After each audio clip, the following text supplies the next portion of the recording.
आप चिंता मत कीजिए साहब, मैं मना लूंगा उससे। देखो मोहन, वो जितना जल्दी मान जाए उतना ही अच्छा है, क्योंकि अगर वो नहीं मानी तो इसमें नुकसान तुम्हारा ही होगा, ये याद रखना तुम। मैं देख लूंगा साहब, ऐसे कैसे नहीं मानेगी? अरे उसका बाप भी मान जाएगा। जो करना है जल्दी करो, ठीक है? वरना कोई और हाथ मार ले जाएगा और हम हाथ पर हाथ धरे बैठे देखते रह जाएंगे।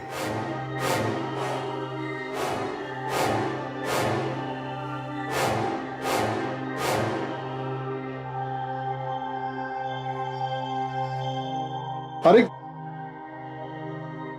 एक काम कर, इधर इधर देखते चल।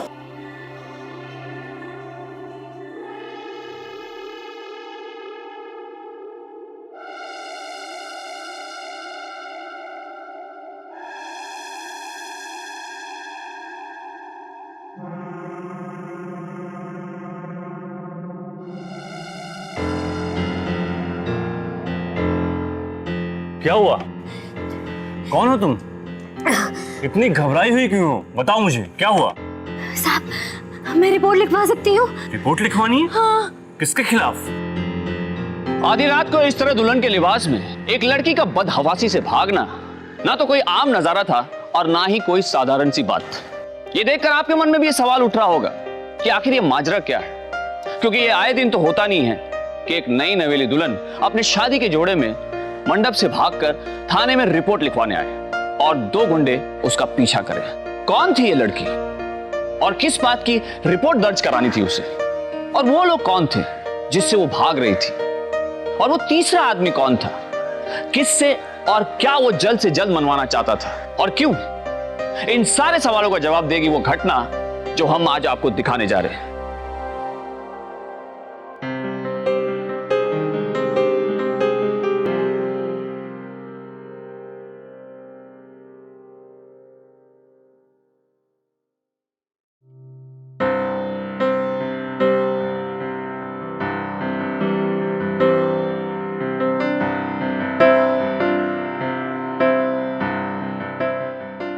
सुनीता। जी मैम साहब। ये ले तेरी पगार। देख, आजकल तू ना बहुत छुट्टियां करने लगी है। अब की बार तूने बिना बताए छुट्टी करी ना तो मैं तेरी पगार में से पैसे काट लूंगी। इस बार मैंने तुझे पूरी पगार दी है। हाँ मैम साहब, मैं भी कहाँ छुट्टियां करना चाहती हूँ। आप तो घर की हालत जानती हो ना, बाबा की तबीयत बिगड़ गई थी। जब तेरा बाप पीकर पड़ा रहेगा तो हालत तो बिगड़ेगी ही ना घर की। इस नशे की आदत ने ना हमारे घर को बर्बाद कर दिया है। अच्छा मैम साहब, वो सारे कपड़े रख देना, मैं धो दूंगी। हाँ, बाथरूम में पड़े हैं। और हाँ, जल्दी से चाय लेके आ जा, साहब इंतजार कर रहे हैं। ठीक है। बड़ा अच्छा घर है आपका, बहुत अच्छा। ओहो। सुनीता, ये हमारे मेहमान हैं, विदेश से आए हैं, कुछ दिन यहीं रुकेंगे। जरा अच्छे से देखभाल करना है इनकी। हाँ, ये भी कोई बोलने की बात है? मैं अच्छे से देखभाल करूंगी। ठीक है, अब तुम जाओ और वहां पे झाड़ू लगा दो। आप सोच भी नहीं सकते कि यहाँ पर काम करने वाली मिलना कितना मुश्किल है।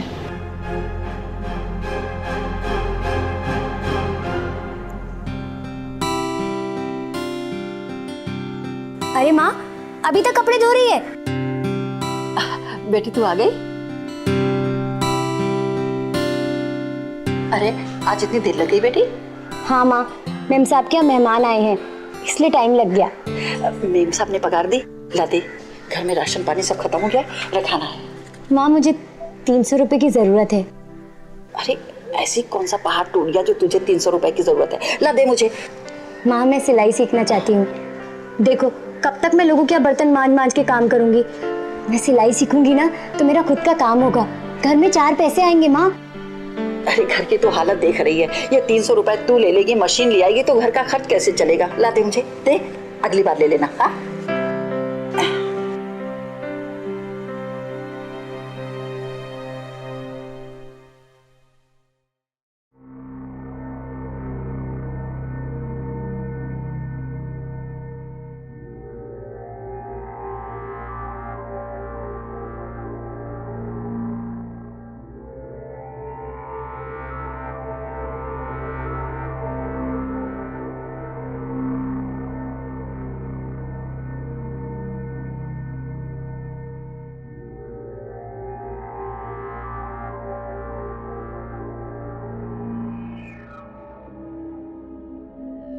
अरे सुनीता, जी, तुम यहाँ क्या कर रही हो?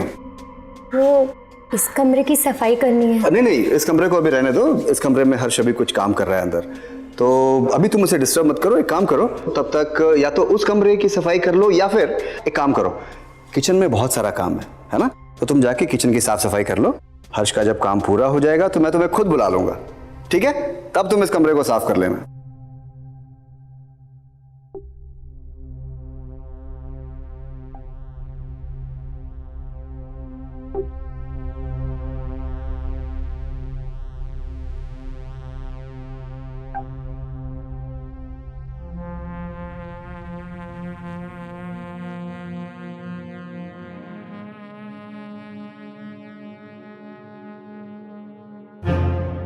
क्या हुआ? क्या हुआ अंदर? अरे तुम अभी तक यहीं खड़ी हो? तुम्हारा काम हो गया ना? जाओ तुम अपने घर जाओ, जाओ जाओ जाओ। कुछ नहीं हुआ, आप लोग आराम से बैठ जाइए। अच्छा, आपकी बारी है, आप अंदर जाइए।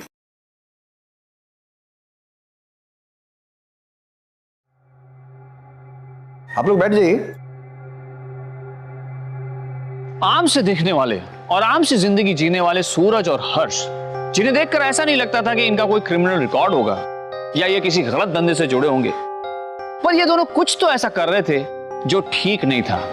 पर क्या और क्यों? और ऐसा क्या हुआ था उस बंद दरवाजे के पीछे जिसकी वजह से एक लड़की इतना फूट फूट कर रो रही थी? सुनीता को भी यह बात बहुत अजीब सी लगी। उसे इस बात का एहसास था कि कहीं ना कहीं कुछ गलत हो रहा है, पर वो क्या बात थी इसका वो अंदाजा भी नहीं लगा सकती थी। उसके भोलेपन और सहजता के कारण उसे बस इतना ही समझ में आ रहा था कि उसके साहब के मेहमान कुछ अजीब हैं, कुछ ठीक नहीं है। पर वो क्या है, कौन है और क्या चाहते हैं, इसका अंदाजा वो सपने में भी नहीं लगा सकती थी।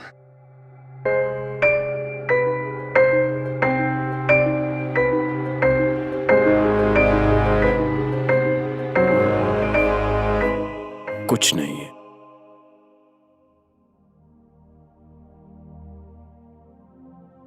एक बड़ा ना। हाँ, मैं हाय। बस बात ये मैं कहना चाह रहा हूँ कि मुझे इनमें से एक भी लड़की पसंद नहीं है। कोई पसंद नहीं है तुझे? कोई नहीं पसंद है यार तू फिर क्या करें, भेज दो? ओके। गर्ल्स प्लीज आप लोग वापस अपने घर जाइए। अगर कुछ बात बनती है तो मैं आप लोगों को फोन करके बुलाता हूँ। Okay, bye, thank you. अब ये बता कि करना क्या है? तेरी सर्वेंट है ना सुनीता, बुलाना उसे। अच्छा ये बात है। अरे सुनीता, एक गिलास पानी लेके आना। अच्छी। नाइस। पहले क्या बताना? आ गई आ गई।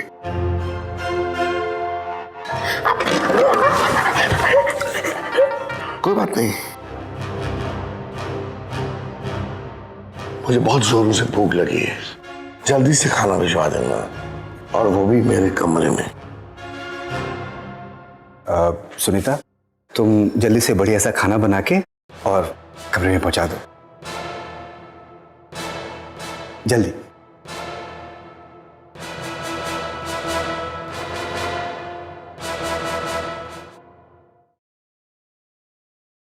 सुनीता, कल ना तुम अपने बाबा को साथ लेती आना। मेम साहब, कोई गलती हो गई क्या? वो पानी हमने जानबूझ के नहीं गिराया था, गलती से गिर गया था, फिर हमने साफ कर दिया था। मेम साहब, साहब बुरा मान गए तो हम माफी मांग लेंगे। अरे नहीं नहीं, तुमसे कोई गलती नहीं हुई है। सूरज को तुम्हारे बाबा से कुछ काम है, इसलिए बुलाया है। तुम बिना वजह परेशान मत हो। अच्छा ठीक है, हम बाबा को बोल देंगे कि साहब से आके मिल ले जल्दी। ठीक है, काम कर ले।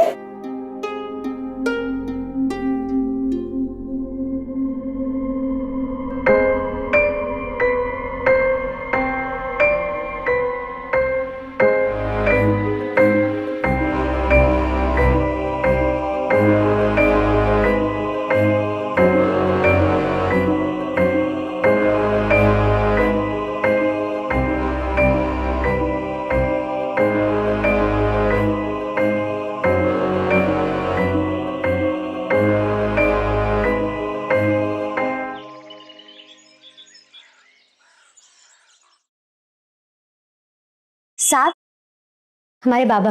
नमस्ते। आओ आओ भाई, नमस्ते। अच्छा हुआ सुनीता तुम अपने बाबा को ले आई। अच्छा, जब तक मैं तुम्हारे बाबा से बात करता हूँ तू जा अपना काम कर ले घर का, ठीक है? जा बैठो।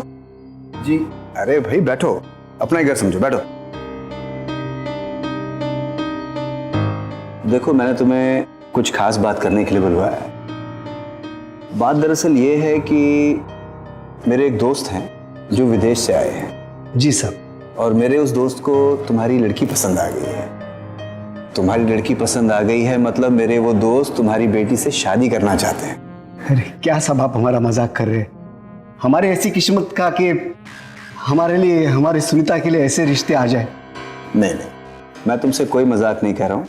वो वाकई तुम्हारी बेटी से शादी करना चाहते हैं। आप सच कह रहे हैं साहब? बिल्कुल। लेकिन देखो, इसके पहले कि मैं इस शादी के बारे में बात करूं, मैं तुमसे इस विषय में खुल के बात करना चाहता हूं। जी। मेरा वो जो दोस्त है उसकी एक छोटी सी शर्त है। शर्त? घबराने की कोई जरूरत नहीं है। उसकी शर्त है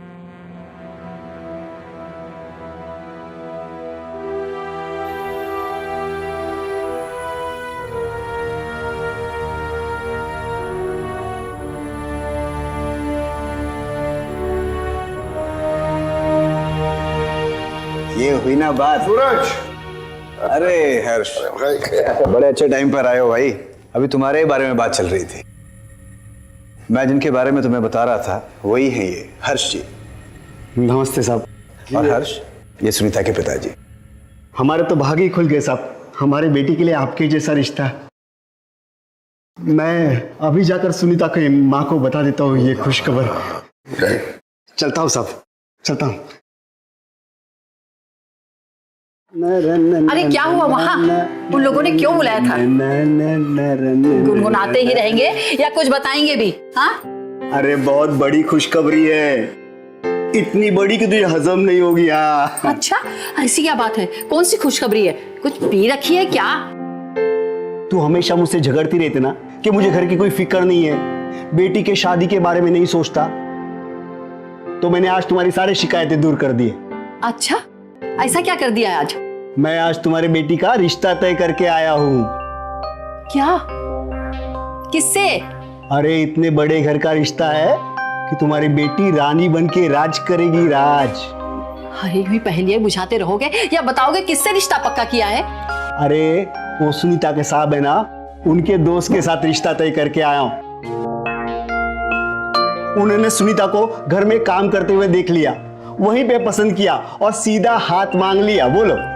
मुझे तो यकीन ही नहीं हो रहा है कि हमारी बेटी की इतनी अच्छी किस्मत है। सच में तुमने तो बहुत अच्छी खबर सुनाई है। मेरे सर से इतनी बड़ी चिंता ही हट गई है।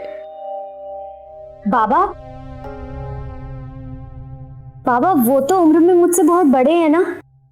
हाँ, बहुत बड़े आदमी हो। बेटा तुम्हारा नसीब बहुत अच्छा है, तकदीर खुल गई तुम्हारी जो तुम्हें ऐसा रिश्ता मिला। नहीं तो हमारी हैसियत का जो तुम्हारे लिए ऐसा रिश्ता लाते। हाँ,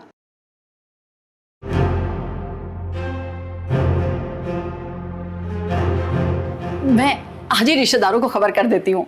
आखिर विराधी में तो बताना ही पड़ेगा ना। एक मिनट, वो क्या है ना, उन्होंने एक शर्त रखी है। शर्त? क्या? हम बहुत छोटे लोग हैं और वो बहुत बड़े आदमी, तो वो नहीं चाहते कि इस शादी में हमारे कोई रिश्तेदार, अड़ोसी पड़ोसी या कोई हमारे दोस्त आए। ऐसा कैसे हो सकता है कि हम रिश्तेदारों को ना बुलाएं? अरे मैंने बहुत समझाने की कोशिश की उन्हें, पर वो मानने को ही तैयार नहीं। और आजकल के लड़के तुम्हें पता है ना कितनी शर्तें रखते हैं, उनकी मांगे खत्म ही नहीं होती। फिर इन्होंने तो कुछ भी नहीं मांगा है, सिर्फ एक जोड़ी कपड़े में वो सुनीता को लेके जाएंगे। और वैसे भी उनकी मांग जायज है, तो मैंने सोचा इतनी सी छोटी सी बात के लिए इतना अच्छा रिश्ता हाथ से ठुकराना बेवकूफी होगी, इसलिए मैंने उनकी बात मान लिया। लोगों के घरों में काम करके गुजारा करने वाली सुनीता के लिए यह खुशखबरी परियों की कहानी की तरह थी। एक तरफ उसे यकीन नहीं हो रहा था कि उसके लिए रिश्ता आया है, और वो भी विदेश में रहने वाले लड़के का। पर यह शादी की कैसी शर्त थी कि लड़की के रिश्तेदार शादी में नहीं शरीक हो सकते। सुनीता को यह समझ में नहीं आ रहा था कि वो इस रिश्ते को लेकर खुश हो या नहीं। एक तरफ उसके दिल में नई जिंदगी की शुरुआत अंगड़ाई ले रही थी, तो दूसरी ओर उसके दिमाग में वो मंजर दौड़ रहा था जिसमें इन लड़कियों की सिसकियां उसने सूरज के घर पर महसूस की थी। क्या वाकई में दाल में कुछ काला था? क्या सुनीता की परेशानी, उसकी दुविधा जायज थी, या वो ऐसे ही बिना किसी वजह परेशान थी? सुनीता को बहुत जल्द सारी सच्चाई का पता चलने वाला था। मैंने तेरी शादी का सपना तो तेरे पैदा होने के बाद ही देखना शुरू कर दिया था। मैं सोचती थी तेरी शादी में ये करूंगी, वो करूंगी, किस किस को बुलाऊंगी, लेकिन मैंने ये तो कभी सोचा ही नहीं था कि तेरी शादी ऐसे होगी, इतने बड़े घर में होगी और इतनी जल्दी। आज तो इतनी सुंदर लग रही है कि चांद भी तेरे आगे फीका लग रहा है।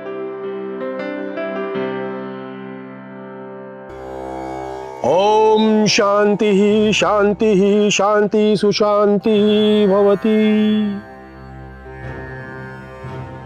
यह विवाह संपन्न हुआ। आज से आप दोनों पति पत्नी हुए। अब आप लोग अपने सभी बड़ों का पैर छू करके आशीर्वाद ले लें।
अरे सुनीता, तू सुबह सुबह किचन में क्या कर रही है? वो इनके लिए चाय बना रही हूँ मैं। अच्छा, मेरी और सूरज की चाय कौन बनाएगा? और मेरा कमरा, ये सब घर ऐसा क्यों पड़ा है? इसे कौन साफ करेगा? अभी कर देती हूँ। ठीक है, पहले मेरी और सूरज की चाय दे दो, उसके बाद ना घर साफ कर दो।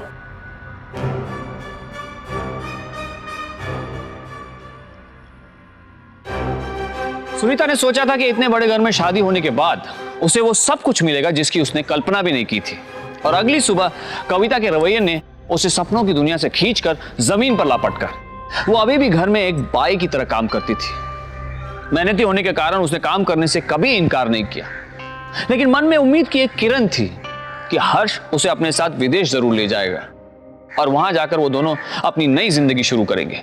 सुनीता की जिंदगी में शादी के बाद बस इतना बदलाव आया था कि वो अब घर नहीं जाती थी। दिन भर घर का काम करने के बाद हर्ष उसे एक इस्तेमाल की चीज समझता था। वो जब चाहे उसके साथ मनमर्जी करता था। उन दोनों के रिश्ते में ऐसा कुछ भी नहीं था जिससे कहा जा सके कि वो दोनों पति पत्नी हैं। हंसती खेलती खुश मिजाज सुनीता एक महीने में ही एक डरी सहमी कमजोर लड़की बन गई। वो पूरी तरह से टूट चुकी थी। उसकी मां उससे मिलने भी आई एक दिन, देखने की किस तरह सुनीता अपने ससुराल में राज कर रही है। बहुत दिनों बाद मिल रही हो ना तुम, इसलिए तुम्हें ऐसा लग रहा है। मुझे तो पूरा पूरा यकीन था कि तुझे यहाँ किसी बात की कमी नहीं रहेगी, पर माँ का दिल है नहीं मानता। देखने चली आई। हाँ, यहाँ सब अच्छा है। अरे हर्ष तो इसे पलकों पे बिठा कर रखता है, एक मिनट के लिए भी अपनी आंखों से ओझल नहीं होने देता इसे। पता नहीं हमने पिछले जन्म में कितने अच्छे कर्म किए होंगे जो मुझे इतनी अच्छी खुशियां, इतनी ढेर सारी खुशियां मिली। अच्छा, अब मैं चलती हूँ। नमस्ते।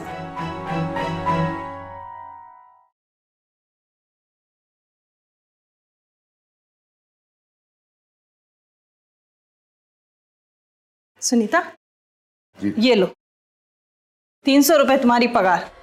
और हाँ, कल से यहाँ आने की जरूरत नहीं, तुम अपने घर पर रह सकती हो। पर अब तो यही मेरा घर है ना। ये सुन, मेरा सामान पैक कर देना, मैं कल जा रहा हूँ। हम भी चले आपके साथ। क्या? मैं कल बाहर जा रहा हूँ, मेरा सामान पैक कर लेना, मेरा मतलब से जाओ। ले ले, ये क्या कर रहे हैं आप? पढ़। ये हम तो अनपढ़ हैं, हमको नहीं पता इस कागज पे क्या लिखा है। इसे डिवोर्स पेपर्स कहते हैं, तलाक के कागजात। आज के बाद तू आजाद है, जा। मैं कल जा रहा हूं, समझी? आप ये कैसे कह सकते हैं? मेरी जिंदगी बर्बाद हो जाएगी।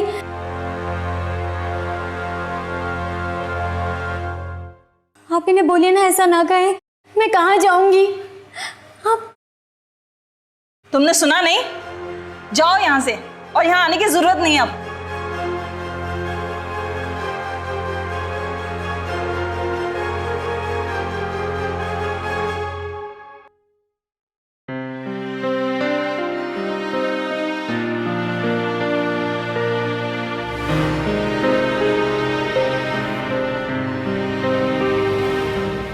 बेटा, तुम्हारा नसीब बहुत अच्छा है, तकदीर खुल गई तुम्हारी, जो तुम्हें ऐसा रिश्ता मिला। इसे डिवोर्स पेपर्स कहते हैं, तलाक के कागजात। आज के बाद तू आजाद है।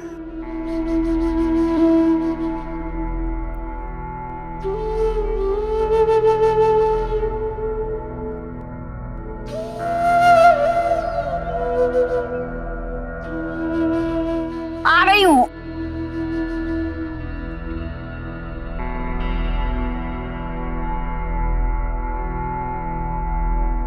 तू अचानक यहाँ कैसे?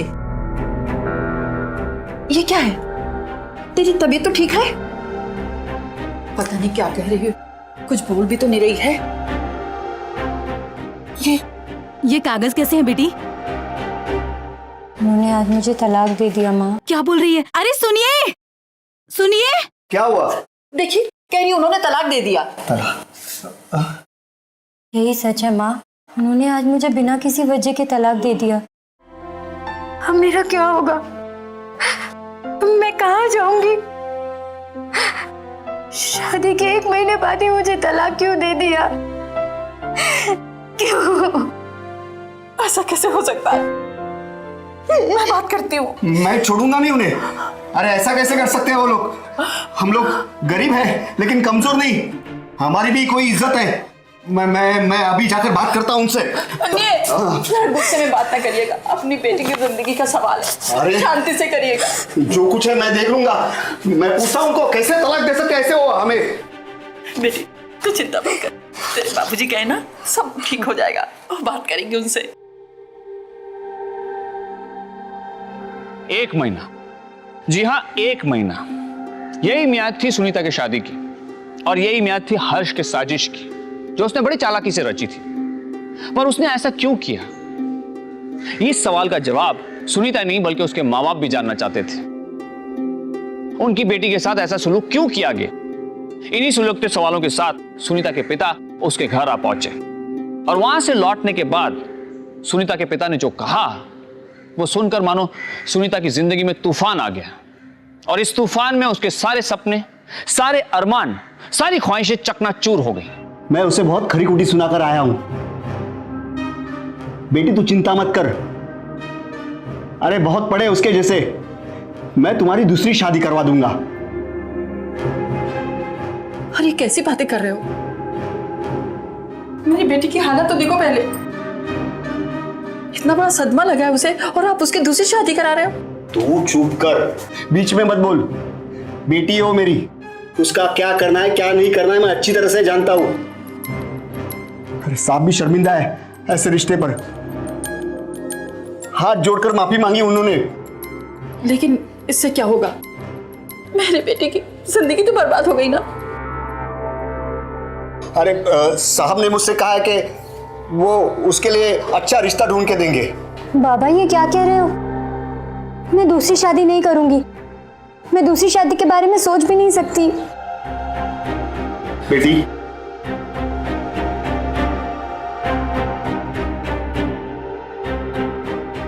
बेटी, मैं जानता हूं तुम इस वक्त किस हालात से गुजर रहे हो, क्या चल रहा है तुम्हारे मन में, पर मैं चाहता हूं तुम जिंदगी में आगे बढ़ो, एक नए सिरे से जिंदगी की शुरुआत करो, शादी करो, मुझसे मुझ पे भरोसा रखो बेटी। मैं जो कुछ भी कर रहा हूं तुम्हारे भलाई के लिए ही कर रहा हूं।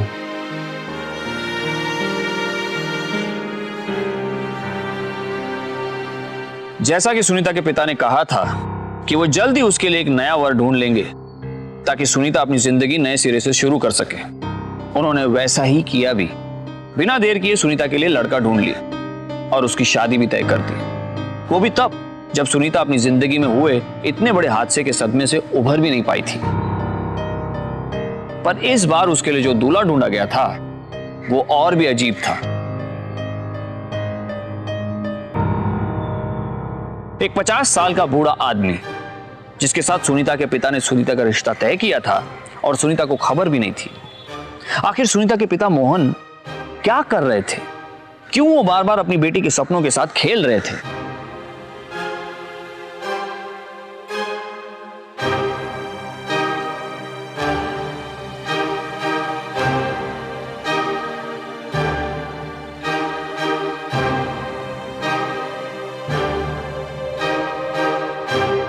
नहीं, मुझे हाथ मत लगाना।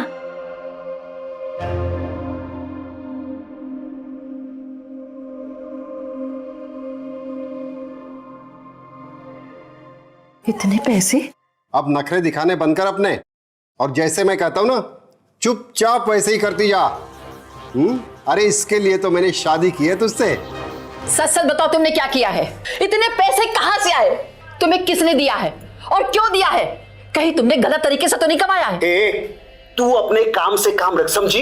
ये पैसे कहां से आए, कैसे आए, किसने दिए, काय को दिए, इससे तुझे मतलब नहीं है। इस झमेले में तू मत पड़। ये पैसे मेरे हैं, सिर्फ मेरे, समझी? मुझे तो विश्वास नहीं हो रहा कि तुम इतनी बुरी हरकत अपनी बेटी के साथ कर सकते हो। हाँ, लिए मैंने पैसे उसकी शादी के लिए। अरे तो क्या हुआ? अरे कई लड़कियों की शादियां होती है और टूटती भी है। क्या हुआ अगर ये पहले से तय है कि उसका शादी का टूटना? और ऐसा कौन सा महापुरुष आके उससे शादी करता? अरे कोई गली का लफंगा आके ही शादी करता ना, इस्तेमाल करता और छोड़ देता, नहीं तो उसके पैसे से ऐश करता। आज ये बात कम से कम हम लोगों के बीच में तो है। ऐसी 2-4 शादियां उसकी करवाएंगे, चंद पैसे इकट्ठे करेंगे, फिर कोई अच्छा सा लड़का देकर उसकी शादी कर देंगे। क्या कह रहा हूं मैं? चुप क्यों है तू? सांप सूख गया तेरे को?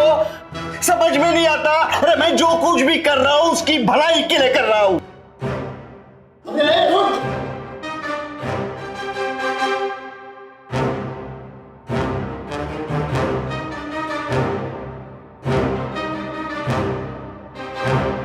अरे एक काम कर, इधर देखते चल।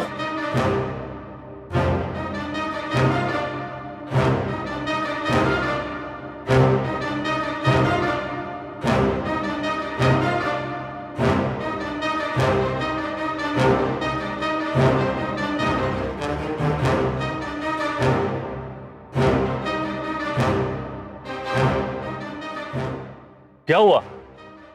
कौन हो तुम? इतनी घबराई हुई क्यों हो? बताओ मुझे, क्या हुआ? साहब, मैं रिपोर्ट लिखवा सकती हूँ?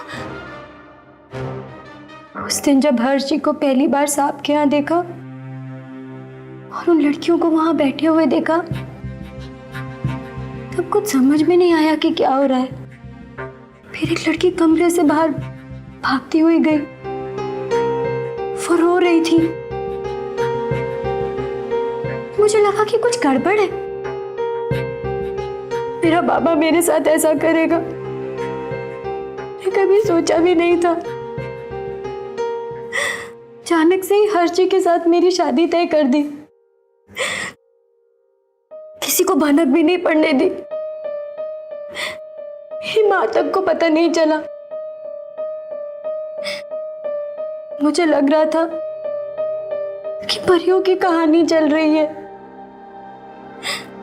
एक एक राजकुमार आया है और मुझे अपने साथ लेके जाएगा अब।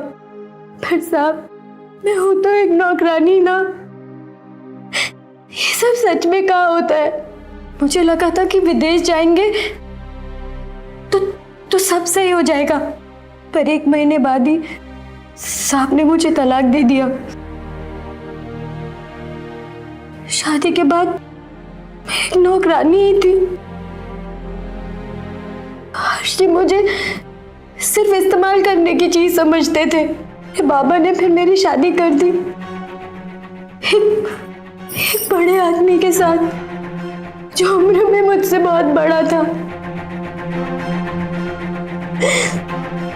जब उसने मेरे साथ जबरदस्ती करने की कोशिश की तो मैंने उसको मना किया साहब।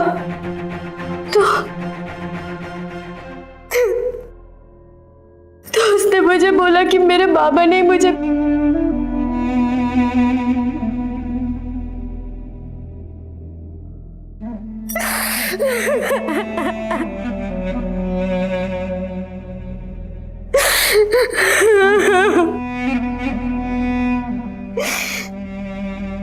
साहब, तब मैंने सोचा मैं अपने साथ बुरा नहीं होने दूंगी। मैं वहां से भाग गई। अब घबराओ मत, तो अपने मालिक का और अपने घर का पता लिखवा दो।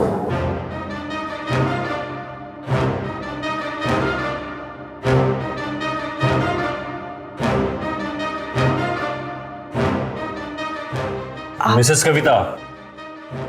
जी हाँ, बोलिए। आपको हमारे साथ थाने चलना होगा। चलिए चलिए चलिए। इन्हें कहाँ ले जा रहे हैं? थाने ले जा रहे हैं। आपकी बेटी ने रिपोर्ट लिखवाया इनके खिलाफ। लेके चल इसे, चल। सुनीता,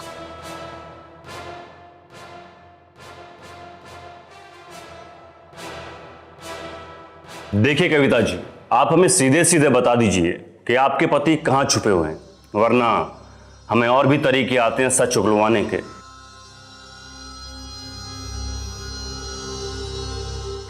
जी बताती हूँ। सर, मेरा दोस्त हर्ष वो एक NRI है सर।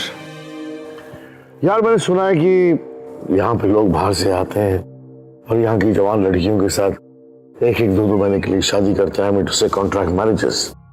उसके बदले में उनके माँ बाप लड़कियों को कुछ पैसे देते हैं और जैसे ही कॉन्ट्रैक्ट खत्म हो जाता है उन्हें डिवोर्स करके वापस चले जाते हैं अपने शहर। क्या ये सही है? जो तू कह रहा है इस बात में सच्चाई तो है हर्ष। हाँ, ऐसे कॉन्ट्रैक्ट मैरिजेस होते हैं और अगर तू चाहे तो मैं भी तेरे लिए एक कॉन्ट्रैक्ट मैरिज वाली लड़की ढूंढ सकता हूँ। Seriously? Yeah man, you are not joking? Of course yes, ये तेरा फर्ज बनता है यार। और अगर तू ये काम करेगा तो इसमें तेरा फायदा ही है, तू मेरा एजेंट बन जाएगा। ओए खैर, फायदे नुकसान की बात तो नहीं है, मगर मैं तेरे लिए जरूर एक लड़की कॉन्ट्रैक्ट मैरिज वाली ढूंढूंगा। शांत हो जा बेटी। जिसने तेरे साथ गलत किया है सबको सजा मिलेगी, चाहे तेरा बाप ही क्यों ना हो। और आपको ये सब पता था ना, फिर भी आपने अपने आंखों में पट्टी बांधकर ये सब देखती रही। एक चंद पैसों के पीछे मेरी बेटी की जिंदगी बर्बाद होते हुए देखती रही। सुनीता की जगह आपकी बेटी होती तो क्या आप ऐसे ही देखती रहती? उसके साथ गलत होते देखती रहती? बोलो, चुप क्यों हो? और इंस्पेक्टर जी, ये आदमी, इस आदमी से गिरा हुआ इंसान कोई नहीं है। भगवान किसी को ऐसा पाप ना दे। ऐसा पाप होने से अच्छा है कि ना हो। इसने मेरी बेटी का सौदा किया है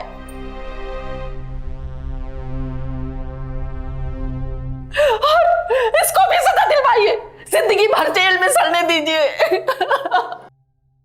इन्हें सजा तो जरूर मिलेगी, पर मुझे इस पूरे गिरोह का पता लगाना होगा ताकि किसी मासूम लड़की की जिंदगी बर्बाद ना हो। सुनीता, तुम्हें इंसाफ जरूर मिलेगा, तुम चिंता मत करो। हमारे देश में इतनी गहराई तक अपनी पैंट जमा ली है कि हमारे पूरे समाज की नींव हिल गई। कानून से बच के इस धंधे को चलाने के लिए नए नए तरीके इजाद किए गए हैं। हमारे देश में गैर कानूनी है, इसलिए कॉन्ट्रैक्ट मैरिज यानी 1 या 2 साल या फिर उससे कुछ ज्यादा समय के लिए की गई शादियां भी इन्हीं तरीकों में से एक है।